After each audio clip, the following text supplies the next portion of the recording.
అందరికీ నమస్కారము. ఈ రోజు నేను ఈ ఆడియో ద్వారా దొంగతనము దానికి సంబంధించిన వివిధ రకాలైన అఫెన్సెస్ గురించి చెప్పదలుచుకున్నాను. దొంగతనం అనే దానికి ఇంతకుముందు 378 ఐపీసీలో నిర్వచనం ఉన్నది. కానీ ఇప్పుడు అది 303 క్లాస్ 1 లో భారతీయ న్యాయ సంహితలో చెప్పబడింది. ఎవరైనా సరే క్రమంగా ఒకరి ఆస్తిని పొందవలనని ఇతరుల స్వాధీనంలో ఉన్నటువంటి చరాస్తిని అంటే మూవబుల్ ప్రాపర్టీని వారి సమ్మతి లేకుండా దానిని తీసుకొనుటకై దాన్ని కదిలించడం ఎడల అట్టి చర్యను దొంగతనం అని అంటారు. అంటే ఇప్పుడు ఈ దొంగతనంలో కావాల్సిన విషయాలు ఏంది? First you should have a dishonest intention or wrongful gain అనేది ఉండాలి ఆయనకు ఉద్దేశం.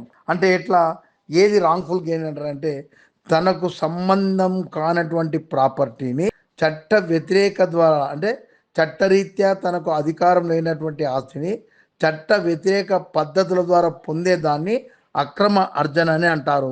ఇది సెక్షన్ 2 క్లాస్ 36లో భారతీయ న్యాయ సంహితలో నిర్వచించబడింది. ఇంతకుముందు సెక్షన్ 23 ఐపీసీలో చెప్పబడింది అనమాట. అంటే అక్రమ పద్ధతులు అంటే ఎవరి స్వాధీనం ఉందో ఆ వ్యక్తి సమ్మతి లేకుండా తీసుకుంటే అది అక్రమ పద్ధతి కింద వస్తుంది అనమాట. సో ఇది దొంగతనం నిర్వచనం. ఇది అక్రమార్జన అంటే తెలిసిపోయింది. తర్వాత ఈ అక్రమార్జన ఏది? కేవలం మూవబుల్ ప్రాపర్టీకి అంటే స్థానభ్రంశం, ఒక స్థలం నుండి ఇంకో స్థలానికి కదిలించే ప్రాపర్టీని సాధారణ భాషలో మూవబుల్ ప్రాపర్టీ అంటారు. కానీ దీనికి సెక్షన్ 22 ఇంతకుముందు ఐపీసీలో నిర్వచింపబడింది.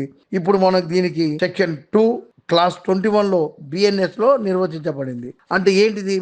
సింపుల్గా any property of the description అంటే ఏదైనా property except land, things which are attached to the earth. మూడోది things which are fasten to a thing attached to the land. ఇవి మూడు మినహా మిగతావన్నీ దాన్ని చెరాస్తని అంటారు. అంటే ఇక్కడ మనకు తెలవాల్సింది ఏంటంటే ల్యాండ్ కాదు, భూమిలో ఉన్న ఇల్లు కాదు, భూమిలో ఉన్న చెట్టు కాదు, లేదా భూమిలో ఉన్న ఇల్లుకు బిగింపబడిన ఫ్యాన్ ఫాస్ట్ హ్యాండ్ కదా, అది నట్టు బోల్ట్ అది కూడా కాదు. కనుక ఇవన్నీ ఇమ్మూవబుల్ ప్రాపర్టీ కింద వస్తాయి. కానీ ఒక మనిషి తోలబోతున్నప్పుడు అతని చేతిలో ఒక బ్యాగ్ ఉంటే గుంజుకొని పోతే అది బ్యాగ్ దొంగతనానికి సబ్జెక్ట్ అవుతుంది. లేదా అతని జేబులో ఉన్న పర్సును గుంజుకొని పోవడం గానీ, లేదా అతని ఒక స్త్రీ మెడలో ఉన్న గొలుసును లాక్కొని పోవడం గానీ, ఇవన్నీ మూవబుల్ ప్రాపర్టీస్ కింద వస్తాయి. అయితే ఇప్పుడు ఫ్యాన్ అన్నాం. Fan it is fasten to a thing which is attached to the earth కనుక it comes under the category of immovable property. కానీ once you remove the bolt and separate it then it becomes the subject of theft అనమాట. So అట్లా మీరు చెట్టు కూడా అంతే. చెట్టును once you get it severed separate చేస్తే then it becomes the subject of theft అనమాట. సో ఇవి ఈ విషయాలు అనమాట. మనం ఒక వ్యక్తి స్వాధీనం అంటే రెండు రకాల స్వాధీనములు. ఒకటి భౌతిక స్వాధీనం, రెండు అభౌతిక స్వాధీనం. భౌతికం అంటే ఫిజికల్ గా అతని యొక్క శరీరంలో అంటే అతని దగ్గర ఉండడం అనమాట. భౌతికంగా చేతిలో బ్యాగ్ పట్టుకొని పోవడం, చెవులో మన జేబులో పర్సు ఉండడము, చెవికి మెడలో గొలుసు ఉండడము, ఇవన్నీ భౌతిక స్వాధీనం. నేను మార్కెట్ పోయినాను సైకిల్ మోటార్ మీద.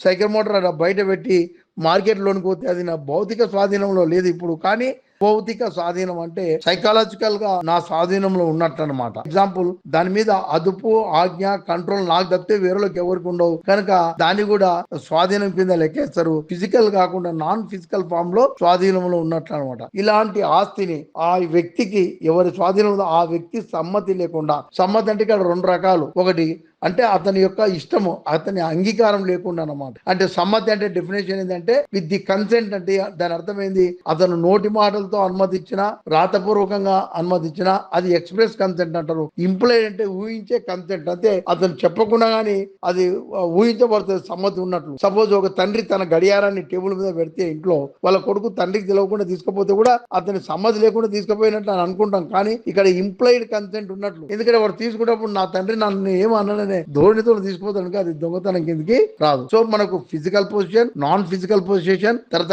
కన్సెంట్ ఇస్తే అది నేరం కిందకి రాదు.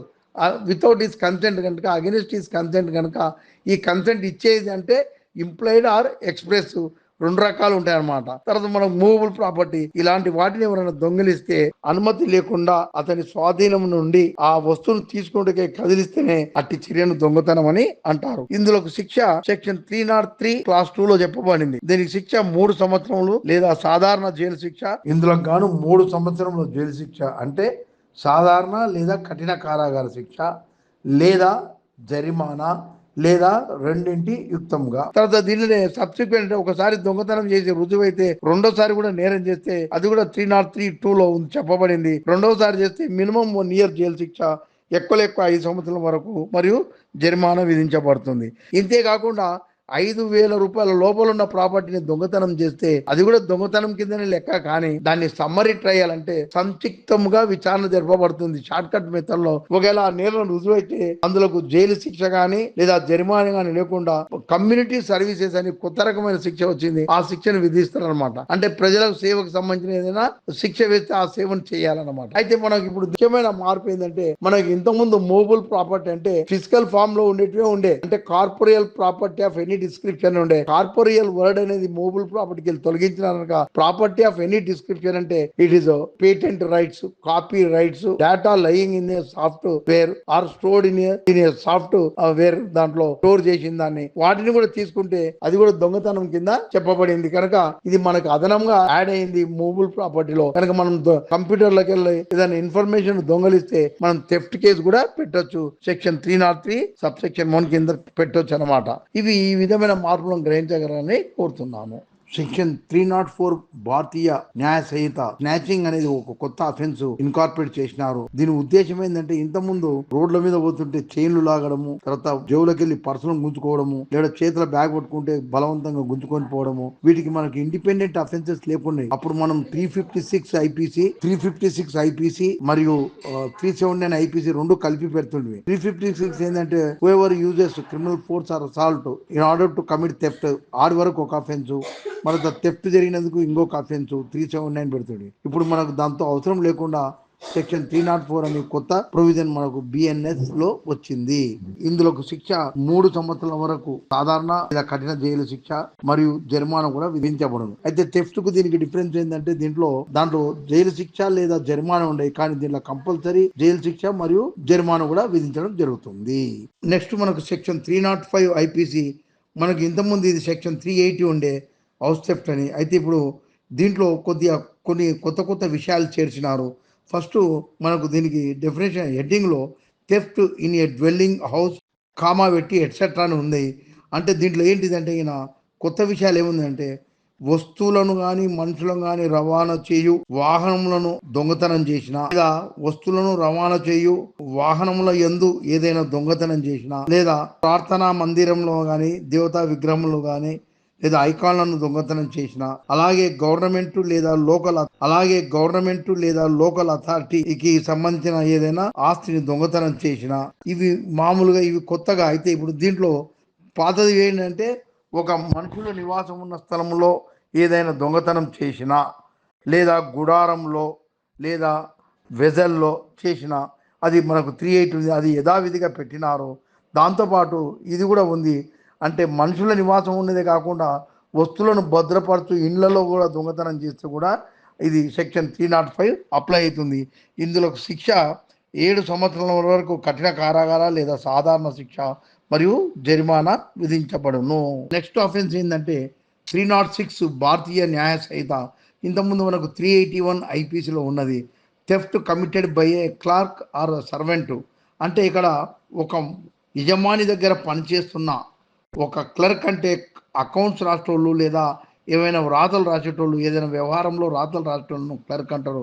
సర్వెంట్ అంటే ఏదైనా సర్వీస్, అంటే ఛాయ్ తీసుకురావడము, లేకుంటే ఊడవడము, లేకుంటే కింద పడి పైన పెట్టమని అనడము, అలాంటి వ్యక్తులను సర్వెంట్స్ అని అంటారు. అయితే ఒక యజమాని దగ్గర పనిచేస్తున్న ఈ సదరు క్లర్క్ కానీ సర్వెంట్ కానీ యజమాని స్వాధీనంలో ఉన్నటువంటి ఏదైనా చరాస్తిని దొంగతనం చేస్తే అది తీవ్రంగా పరిగణించబడి 7 సంవత్సరాల వరకు జైలు శిక్ష, సాధారణ లేదా కఠిన కారాగార శిక్ష మరియు జరిమానా. మనకి ఇంకొక అఫెన్స్, ఇది పాతదే, సెక్షన్ 382 ఐపీసీ. ప్రస్తుతం మాత్రం దీనికి సెక్షన్ 307 అనమాట. అంటే థెఫ్ట్ ఆఫ్టర్ ప్రిపరేషన్ మేడ్ అంటే ఇక్కడ ఏంటంటే దొంగతనం చేసేటప్పుడు అన్ని సన్నాహాలైపోవడం. ఎలా విధమైన సన్నాహం అంటే స్నో పౌడర్ వేసుకొని కొత్త బట్టలు వేసుకొని కాదు. ఒకవేళ అతని యొక్క పర్పస్ను అచీవ్ చేయడానికి, అంటే అతను అందులోకి పోయేటప్పుడు కానీ అందులో పోయి వస్తువును తీసుకునేటప్పుడు కానీ తీసుకొని తిరిగి వాపసు కానీ అతను తనకు తాను రక్షించుకోవడానికి ఆ వస్తువును భద్రపరచడానికి కావాల్సిన ఏర్పాట్లు చేసుకొని పోతే, అంటే ఎట్లాంటి ఏర్పాట్లు, ఎవడైనా అడ్డం వస్తే ఒక లోడెడ్ పిస్తోల్ తీసుకొని పోతాడు. ఎవరైనా అడ్డం వస్తే కాల్చి చంపడానికే, లేదా వాళ్ళను నిలుపుదల చేయడానికి, లేదా వాళ్ళని భయభ్రాంతులు చేయడానికి, అంటే చంపుతానని బెదిరియడం కానీ, వాడిని నిలుపుదల చేయడానికి ఏదైనా బెదిరించడం కానీ, ఇట్లాంటి చర్యలు ఏమైనా తీసుకొని ఆ విధమైన సన్నాహం చేసి మామూలు దొంగతనం చేస్తే అప్పుడు అది సెక్షన్ 382 కింద వస్తుంది. ఇందులో శిక్ష 10 సంవత్సరములు మరియు జరిమానా విధించబడుతుంది. అయితే ఇక్కడ మనము సన్నాహం అంటే ఇప్పుడు సపోజ్ ఎగ్జాంపుల్ చెప్తా. వాడు దొంగతనం చేయడానికి పోతాడు ఒక దగ్గరికి, అంటే ఒక వ్యక్తితోన రోడ్డు మీద పోతుంటే మంది ఏదో పర్సు గుంజుకోనికి పోతాడు. అయితే వాడికి తెలుసు వాడు గుంజుకుంటే వాడు తప్పకుండా ఎదురు దాడి చేస్తాడని. అందుకోసం వాడు ఏం చేస్తాడు, ఒక వ్యక్తిని బయట అక్కడ స్కూటర్ మీద సైకిల్ మోటార్ మీద రెడీగా పెట్టుకుంటాడు. ఇట్లా దొంగతనం చేస్తేనే టక్కున దాని మీద ఎక్కి పారిపోతాడు. అంటే ఈ has made preparation to escape. లేదా వాడు దొంగతనం చేస్తున్నప్పుడు సపోజ్ తీసుకోకపోతే వాడు అడ్డుపడి తగిలితే వాడిని చంపడానికి కత్తి పెట్టుకొని ఉంటాడు. వానికి కత్తితో పొడుస్తాడు, లేదా రెస్ట్రెయిన్ నిలుపుదల చేపిస్తాడు, లేదా భయభ్రాంతులు సృష్టిస్తాడు చంపుతానని, లేదా నిలుపుదల చేయిస్తాడని. ఆ విధంగా సన్నాహం అయిపోవడం కానీ, లేదా ఒక వ్యక్తి దొంగతనం చేసేటప్పుడు చుట్టుపక్కల ఒక 5-6 మందిని వాడే పెట్టుకుంటాడు. ఏదైనా పిక్ ప్యాకెట్ కానీ ఏదైనా చేస్తున్నప్పుడు వాడు అడ్డు తగిలితే ఈ చుట్టుపక్కల ఉన్న వాళ్ళంతా అడ్డం వస్తారు వాడిని పట్టుకోకుండా చేయకుండా. లేదా వాడు ఆ వస్తువుని ఇమ్మీడియట్గా ఇంకోరికి క్యాచ్ చేపిస్తే ఇక వానికి దొరకదనమాట.